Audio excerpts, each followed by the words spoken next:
Hey everyone, this is Karnak with Star Wars Armada Explained. Thank you for joining me again on this video. I've got another interview, this time with the someone who placed ninth at this year's 2019 World Championships. Could you please introduce yourself and tell us how long you've been playing Armada? My name is Yik Al, but everyone just calls me Yik. I've been playing, must be almost since the beginning of the game. So about 4 years now. And for about 4 years, so like, what captivated you into starting to play Armada? So the big thing here was that I actually originally started playing X-Wing, but I was getting really frustrated with the X-Wing rules because it's becoming less about playing X-Wing and more about having weird, ridiculous tricks that were no fun for anybody.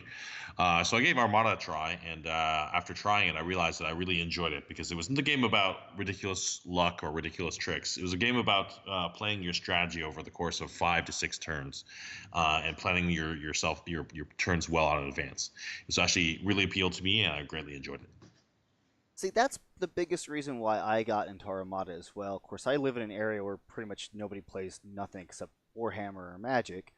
But just X-Wing never gave me that appeal either, and I was really drawn in by Armada, and I've not looked back since. I think it's a fantastic game, and I believe it's incredibly well balanced. Obviously, with that in quotations, there are still definitely, I feel, some concerns that FFG is attempting to fix and address. But overall, I tell people this is one of the best games I've ever played. Do you feel the same? No, I really enjoy it. It's a great game. It's got a lot of a steep learning curve, but an amazing top end when you actually get there. Quite enjoyable. I can absolutely agree with that. And moving on into the top end as being one of the top 10 players at Worlds, you brought, I thought, a very interesting list in a fleet to Worlds. Can you describe a bit about your process of why you created this fleet or why you brought this compared to potentially something else? So let me describe it quickly. Basically, I call it the pretty good pickle list because it's not quite a super pickle with Admiral Akbar, but instead I use General Rieekan. The reason that I use Rieekan is because I kept having problems with people trying to like do these ridiculous alpha strikes to take out my units. So just by playing Rieekan meant that most people started to give me first player. And then on top of that, by choosing objectives like fire lanes and sensor net and having VCXs, most people almost always invariably gave me first player. So it was basically a way of buying first player without actually having to pay 25 points in the bid. The rest of the fleet was basically a wide variety of flotillas and a Hammerhead Corvette and a big pile of squadrons, along with Adar Tallon, Toryn Farr, and all the other toys that are required. It just real quick, your blue, was it Intel Sweep or SensorNet? Intel sweep. It was Intel Sweep. Okay. Just Yeah. making sure. Originally, I tried SensorNet, but I found that Intel Sweep was just cleaner for me. It meant that I could move my VCXs into combat faster. Yes, absolutely. I agree with that because SensorNet sounds great and it can be a tough objective for your opponents to play against, but in terms of actual point scoring, I definitely agree. I feel like Sensor Sweep or Intel Sweep is where you can get a larger benefit because your opponent can't counter score you. Is that right? Yeah, so all they can do is try and steal away the third token, but oftentimes their efforts are just a waste of their time because it doesn't matter if you have one or two. It only matters if you have the majority of tokens. Now, the exception for SensorNet is that if I had fighter coordination teams, then I would have definitely taken the SensorNet because with a fighter coordination team, you can get ungodly amounts of points really fast. So that would have been a different kind of fleet, but that wasn't the fleet I was going for. I was going for a combat fleet that had really good objectives. Sure, and I can definitely see what you're saying. I'm looking at your fleet list right now, and how long did it take you to develop this list for Worlds? So I've been tinkering with a permutation of this for since Canadian Nationals back in 2018, and I liked the combination of the MC80 with the squads and the fact that I didn't want to just have squads because it's easy for squads to get tied up. I wanted to have a large capital ship to be able to push my opponent around with. So I used a combination of Defiance, quad battery turrets, heavy ion emplacements, and other toys to be able to make sure that I could basically put the hurt on my opponents. And I believe it's a very interesting choice, but one that, as I've looked at, I absolutely agree with the Hardend Bulkheads on an engine teching MC80. Because what do a lot of people want to do? They want to get in front and then pin you there, and this gives you that opportunity to break out past them. Is that your reasoning behind it? Yeah, mostly it was just intimidation because whenever I played my practice games without Hardend Bulkheads, people immediately tried to block the MC80, and it was just a pain. So now with Hardend Bulkheads, they immediately just said they don't want to do it. It just wasn't worth their time. The only people who would do it were people with Rieekan. That was basically the only people who would do it. Almost everyone else got out of the way.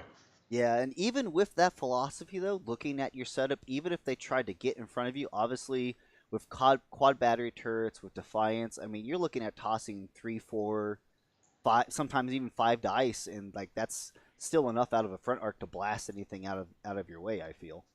Yeah, that was the key. Is that people would say, "Oh, it's only the front arc," but when you start adding in all the extra dice along with heavy ion placements, it does ungodly amounts of damage.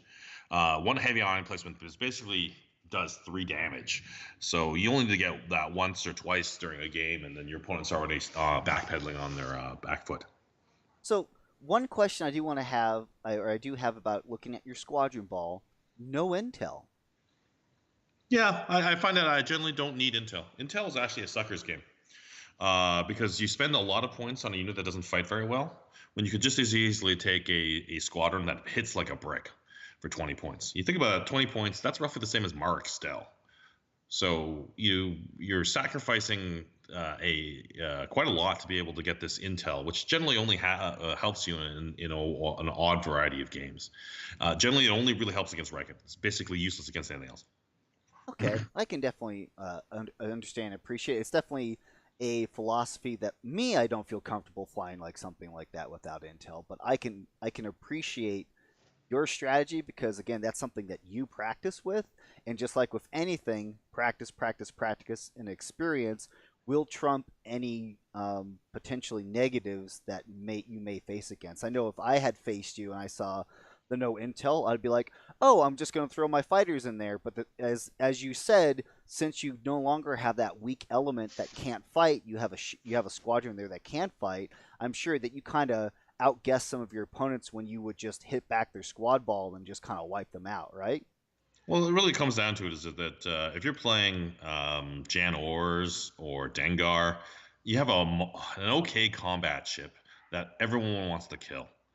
And for 28 points, you could literally take Wedge or Luke or Tendub, who are truly deadly combat squadrons. And you don't want them flying around anywhere near your squadron ball. I would hands down take Tendum any day over Intel, because if the guy's going to swarm you with a bunch of squadrons, just blast them out of the sky and call it a day. The only time it's a real problem is if they have 1 or 2 squadrons and they have Rieekan, and all you really need to do is just not keep all your squadrons in one location. Just spread them over 3 or 4 locations and you're fine. He's going to pin down one guy, you go whoop-de-doo, and then you continue to bomb him with Nim or something else. The big thing is that Nim is a one-man bombing team. So against anything that's a large base ship, it is basically he's a one-man bombing team by himself. Just because that blue crit threat, if he gets that blue crit and removes a defense token, usually the brace, it's basically game over for most large ships. So I actually only needed one squadron to basically break off and bomb anyways. If I got another one, that's great, but I just generally needed him to do that. Absolutely. I can concur with that. Yeah, if Nim gets in, all he needs is just that one, the lucky shot, quote unquote. But like with anything, you've got Toryn Farr in there. You have other dice mitigation factors. So definitely a very strong fleet. And I mean, you were pretty much at top two, top four for almost the vast majority of the tournament, and only just then got edged out, I believe, by Nathan. yeah, by Nathan. Nathan. That's Yeah. right. Yeah, he played a great game, I have to say. It was an excellent game he played. My thing there was I was actually trying to win a big game against him, so I took some risks, which didn't pay off.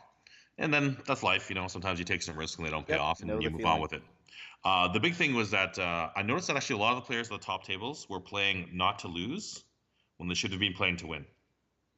Right. If you're wanting to get to that final top two, it's you got to go big or go home, is what I like to say. A lot of people say that too. That's right. So one of my fellow teammates, Norm, basically he had his two-ship Imperialist, and he basically sat in the corner because he didn't want to give up any points. But the challenge is that he couldn't score any points against me. So he ended up getting a 6-point victory, which is basically the same as you just kind of almost as a loss.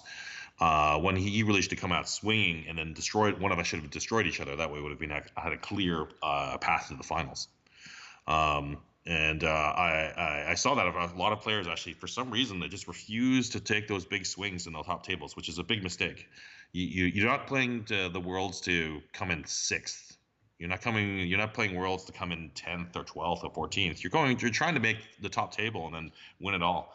So I was a little bit surprised that people were playing like that way. It actually let you think about it. Dennis's fleet squeak by, because if any of the other tables had taken a big swing, they would have edged out Dennis's fleet on points. That's absolutely true, and you can kind of tell that was Dennis's strategy. His strategy was not to table his opponent, but just consistently win and consistently get 8, but usually 9 points was his strategy, and something like that. That's kind of in his case it worked out, but sometimes that's not always the case. I agree with you. Yeah, it's just because there was a lot of people on those top tables who could have all easily pushed out any of the both Nathan and Dennis, but they didn't. For some reason, either they couldn't do it or they didn't want to take the swings, and then it cost them. It was unfortunate. Yeah, just like with anything in Armada, that's Armada, baby. Sometimes you make a plan, and sometimes the die is in your favor. Or just like with anything, that's what I love about Armada is that it's so variant that you can never say, "Oh, that's the guy who's going to win it." I mean, nobody knew who top 2 was until the table was set up. To move on, let's actually talk about Dennis's and Nathan's list, because the most surprising thing to me that when I saw them set up, no large ships. They were nowhere to be seen, and we had an Archidans on the table. It just blew my mind. What do you think about them? Yeah, the Nathan he plays that's basically a similar permutation to his 2017 Worlds list. So I understand why he played it. It's he's very good with it. He knows how to trap people with his MC30, and he's very, very good with it. Honestly, Dennis's list looked like a random pile of stuff that someone had just brought to the World's tournament. Right. I'm looking at this, I'm like, I don't get it. After seeing seeing the setup, I knew exactly how I was going to do, because I'm like, oh, I immediately understand. It's basically a headless list that it's really hard to kind of defeat. Now, it made it really tough for Nathan to basically pin anything down with his MC30 and then kill it afterwards. Right, there was no one, quote unquote, one big target that he had to kill and then run away from everything else to secure the win. With Dennis's fleet list, his points spread out everywhere like that, made it really difficult to engage and pin down. And of course, as we saw in the final, his Archidans barely squeaking by the block from that flotilla with the engine tech. And I feel like if Dennis hadn't been able to squeak by, I think that game definitely would have continued to move forward and gone on. But as players saw, that once the Archidans got past, there was no stopping. It was going to fly off into the sunset, and then Salone squads were just going to clean up what they could and then bounce out. Yeah, the big danger about it is not that it's going to hit hard at one particular target. It's more that it can actually kill your squads and leave. That's the biggest difficulty about it. And from what I heard, that's essentially what Dennis was doing, was that he was rolling in, killing all the squadrons, maybe picking off a small base or two, and then just leaving. And then that was enough to secure, in almost many situations for him, the 8 points or sometimes the 9 points he needs to just slowly keep creeping up the top table. And I definitely respect how much planning and battle strategy goes into that, because I will fully admit I was one of the lame people who took 2 ships to Worlds, but I've been flying that list since August of last year, so it was literally the only thing I had any serious practice with, and that was essentially right in the threshold of when it was getting popular, and as we know, it's now popular. And just like with any fleet archetype list that gets net listed so much, I feel like it's kind of the time in the sun has come, and it's kind of gone by this point. Well, the big challenge is training, actually. So the reason Dennis's list was so dangerous is because it was so strange. Yes. So Norm and Mac, two of the other Canadians, had a very also did very well with their list because they had a very strange list as well Yep, with seven Mac of kicked the shit out of me, or kicked the crap out of me. yeah, because people don't know what to do against it. Once you've trained against it, you know exactly what to do, and it's a very easy victory. But if you're not trained for it, it's very, very easy to lose. Which is why those lists were so dangerous because no one expected a list like Dennis's, and no one expected a list like Mac and Norms because they're just so strange that people aren't ready for it. Once you train on it, it's super simple. You know how to defeat them, no problem. Like Dennis's list is not a hard list to beat. The big thing is that you basically keep all your squadrons close to your ships, and you try and force him to fight you near your ships, and then kill as many of your squadrons, and then it's over. He has no way of fighting back. He doesn't have the combat ships to be able to take on anything other than by using the squadrons. So do you think that with these two lists that have, were top two at Worlds, do you think that, I mean, on the Armada Discord, I mean, we were all really blown away by it because a lot of us are like, oh, large ships or go home, but this really, I feel, has shaken the meta up. And I think it's amazing that the fact that we've gone so long with no new release product, but how many times has the meta changed, quote unquote, in the last year and a half? Yeah, there's certainly a lot of interesting lists that come out of there. I remember at the Minneapolis regionals, I said, I'll play something ridiculous. So I played like the most ridiculous Radis list ever, and I was shocked that it did well because people just weren't expecting weird stuff like that. Like last year at Worlds, everybody had Radis. I faced I think 3 Radis lists in 5 rounds. It was ridiculous, or 6 rounds. It was ridiculous. This I didn't see any Radis. People didn't seem to want to play it for some reason. Um, I was expecting a whole bunch of two-ship Imperialists, and I faced a whole bunch of two-ship Imperialists. It's strange. There's been a lot of big changes in what people want to play.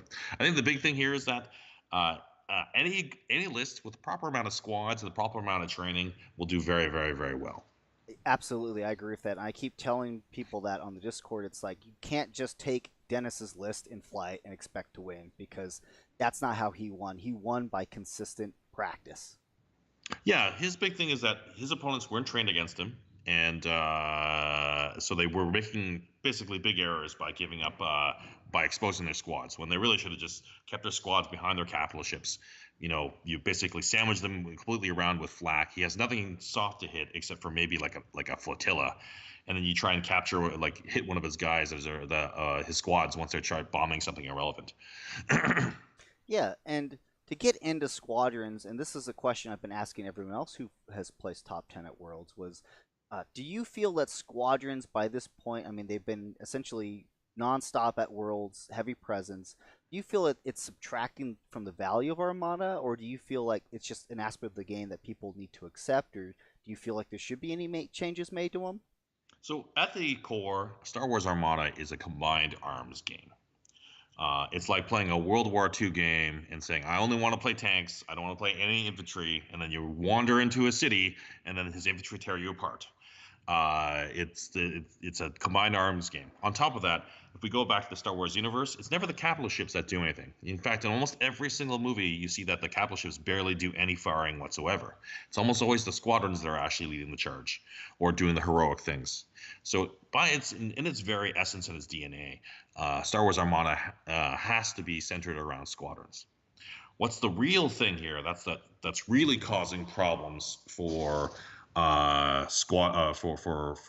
there's so many squadrons is the fact that people like to play all ships. That's actually the big problem. So I've developed a wide variety of really good moderate squadron lists. And the key here is always use jamming fields. Oh my God, jamming fields is the best. When you're doing that, you can sink so many more points into capital ships and run over your opponent's ships, even if he has a bunch of squadrons. But you cannot win against an all-ship list. And because everyone wants to play an all-ship list, you can never play a moderate squadron list and beat these all-ship lists. It's the unfortunate part of it is that if these all-ship lists were to all 100% disappear, and they were all to go away, moderate squad lists would actually be quite good. Because you know that all you have to do is basically buy 2 rounds where your opponent's squadrons are busy, and then start cleaning up his ships. And even after that, even if he's able to bomb you a couple of rounds, it may not matter because he may have scored too many points or be flying away. So you feel that the Squadron game in Armada right now is in a good place?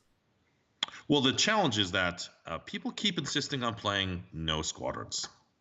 And if you insist on playing no squadrons, you will lose. It's a question of how by how much. Sure. And as long as you bring those lists, unfortunately, it kills the meta from people from bringing in moderate squadron lists. Because if you got 6 TIE fighters and jamming fields, you've wasted 50 points on something that's useless against an all ship list. Versus if you're playing a heavy squadron list, that by those 6 TIE fighters and jamming fields will tie them up for 2 rounds of combat, and then let your ships do all the work. So as long as people keep playing those all ship lists, it's not possible to have anything other than maximum squads or no squads. So I definitely understand your viewpoint. It's not something that I feel is 100. For me, I don't agree with 100%. But it's interesting to see. You're the first person I've actually talked to who has actually presented like a very concrete and like how the best way I can phrase it. Essentially just a very good and thoughtful way that you've presented that argument that's making me think right now like, oh man, I need to reevaluate how I'm seeing this. So I appreciate that you're bringing this point up because I feel that we need to have more diversity in Armada and not just a bunch of people just all coming to the same conclusion. Well, honestly, I remember back in the 2017 Worlds, Norm's list, which was the Royal Canadian Air Force, was beating every single list we could think to throw against it, except for one list I developed, which was the Moderate Squadron list with jamming fields and various ships that supported it. Because the squads took too long to kill the TIE fighters, and the TIE fighters were just running around like idiots. It meant that you could actually clean up almost all the capital ships that were important and then leave.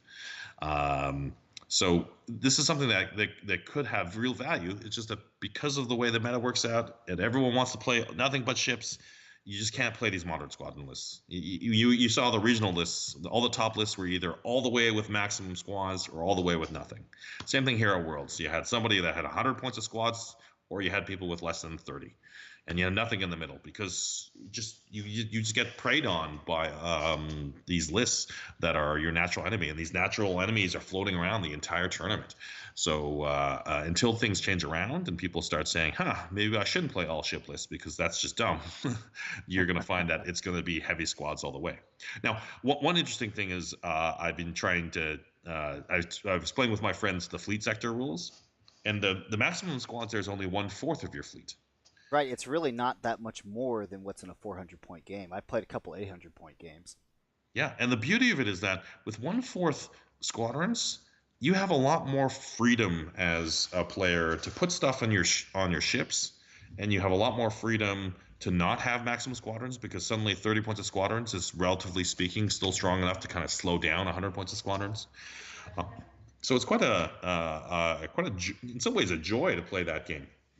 Because you don't have to worry about these like squadrons just flying around everywhere. I agree. Part of those larger point games, I mainly been playing 800, and 800 is just so good because, as you said, you have more ships, you have more opportunities to go after. If they got a carrier, I mean, it's going to activate, it's going to move towards you, and then the rest of your 4 or 5 ships that didn't blow up, they're going to shoot it and then blow it up, and then they carry on. It's a lot of fun. I'm definitely looking forward to. We're actually doing an 800 point, hopefully 3-round tournament at Dice Age next month. How Yeah, long will that take? probably 12 to 14 hours, but it's going to be so awesome. Because I played one 800 point game on a side, and it took us 4.5 Oh goodness. hours. Well, usually in most of the games that I've played, usually by round 3 or 4, like you pretty much know what's gonna go down or what's gonna happen, and usually you can kind of work out some sort of agreement, not actually have to play the full 6 rounds unless stuff is still happening. Our game came down to the wire with one ISD having 1 life left and would have been a 150 point swing Oh one my way or the other. gosh. It was ridiculous. It's Yeah, those ridiculous. I'm definitely looking forward to Sector Fleet rules and Sector Fleet tournaments. And while I don't think FFG is ever going to do like an 800-point official tournament, I do think that they're going to try to encourage those game types with organized plays prize support. Absolutely. So moving into the new announcement of the new, obviously the what we had at Worlds, what we've just heard about Star Wars Celebration. Rebellion in the Rim. We have SSD coming out. We've got apparently 2 new ships coming out for Imperials and Rebels. Some maybe this year they said, and then we have Clone Wars in 2020. What a fantastic time to be in Armada play. Are you excited about this new products coming out? Yeah, it's pretty impressive. Like, I understand why everything was delayed. It's because X-Wing 2.0 literally drained all of their game designers. Yes, absolutely. And I appreciate, like, look, it's their number one seller. They're going to put their best talent on that. I'm not offended by that. So I'm really glad that they're going to give us the Clone Wars, because I can't wait to put on a Trade Federation battleship and a whole bunch of droid fighters who are going to suck individually. But when they're coordinated together, oh my God, they're going to be so great. So I'm going to really enjoy putting that down. Or like a Vander, or one of the assault cruisers. Those things, the acclimators, those will be amazing to put on the board. So I think everyone will have a great time with those ships. The only question I have is, how do they integrate them in the game? I suspect they'll be separate factions. I don't think that you can easily stick the Separatists with the Imperials and call it a day. That would be a weird combination. Yeah, I do feel that it's well, if I mean they're doing it for Legion, I would like to think that they're going to try to make it so that you could play any faction against any faction. But if they do have it to where you can only do, either Clone Wars on Clone Wars or Civil War on Civil War, I'm sure people still can and obviously will be encouraged to still play cross faction regardless of the differences. Yeah, I think it'll be greatly enjoyable. And in some ways, it's actually appropriate canon, because you could have the Republic fighting the Empire as you have loyalist members of the Republic holding out against the Empire. You could easily have Republic ships fighting the Rebellion, because it's just whatever was left over from the Republic, the Clone Wars was fighting. You could have Separatists fighting Imperials, because that clearly makes sense. Well, Separatists fighting Imperials is actually canon Star Wars Rebels TV show. Yeah, exactly. This is a really fun time for Armada. I think it'll be really cool.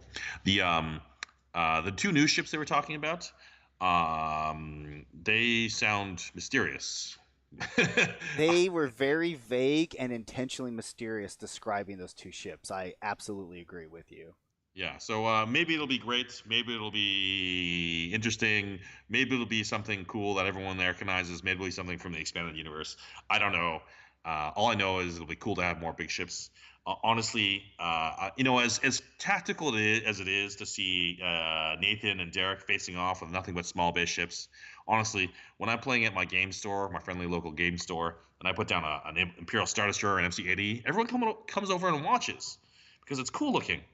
If I put down like a bunch of Raiders and Gladiators and Corvettes, like, people don't want to watch that. They don't want to look at that. They want to see the big ships fighting each other and like slugging it out at point blank range. I think one of my most enjoyable games at last year's Worlds I was watching was, there was somebody who, for some reason, had two MC-80s faced off against somebody for some reason had two Imperial Star Destroyers, and literally they just went point blank with each other, and they started rolling a whole bunch of dice, and people just started watching them because it was damn cool in a way that my 6 tiny little ships flying around the board was not cool. I can absolutely concur and agree with that. We all love seeing massive ships flying at each other and throwing fistfuls of dice. And is there anything that like else Star Wars related you want to bring up or talk about or? So for the campaign, I think I've heard it's going to be cool, because I think you start off with smaller fleets and you build your way up. But I think the coolest part is that I think I don't know if this is where I've heard this from, but it's a campaign, and you're going to gain experience as an admiral. So you're not going to just be Admiral Thrawn and you're done. You're going to be like, Admiral Karnak. And, in his first battles, Admiral Karnak has not so great abilities. But by the end of it, Admiral Karnak is quite an impressive admiral who can do all these, 5 different things. I think it'll be truly amazing and truly fun over the course of like several months to play that out. Yeah, I can agree. The ability to put yourself in the universe and be like, this is my person fighting these battles through victory or defeat. That was me there, not some other admiral, as you mentioned. Yeah, and the only thing I hope they do is they have some sort of comeback mechanism.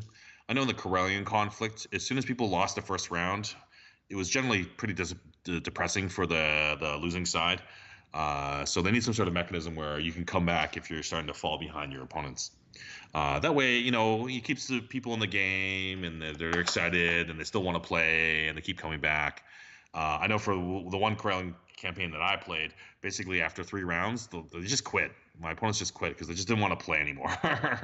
Yeah, that's definitely a constructive criticism I know FFG has taken to heart, and I again, I couldn't get anything solid from FFG at Worlds, but pretty much it said, we've heard the complaints. We're working to address that with the next expansion. We think you guys are going to like what we've come up with. And that was pretty much all that they would mention about that. Well, Yeah. Yik, do you have any final shout outs or anything else that you would like to say before we wrap up the interview? Oh, first of all, I wanted to thank Nathan.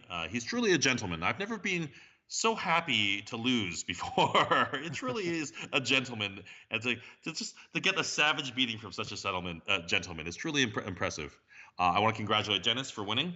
I didn't have much of a chance to talk with him, but it's interesting to see such a cool fleet and make it to the finals there. And I'm finally glad that an Imperial fleet finally won. As much as I like Nathan, I think we're all tired of seeing Rieekan Aces win Worlds, so it'd be nice to have something else win. I also want to give out a shout out to the entire Canadians team. I know that everyone had a great time and enjoyed themselves immensely preparing for the tournament. And next year, I think we're going to try and bring it back home for Canada here. It was Germany this year, U.S. last year, Canada before that, and I think it was American before that. So we're going to try and push it and make it truly a global event where we actually have some national prestige on the line. Because I think that it's only a little bit of luck, and a Canadian could have pushed it their ways in the finals and taken it home for Canada. So I'm looking forward to 2020, where Canada takes home the World Cup.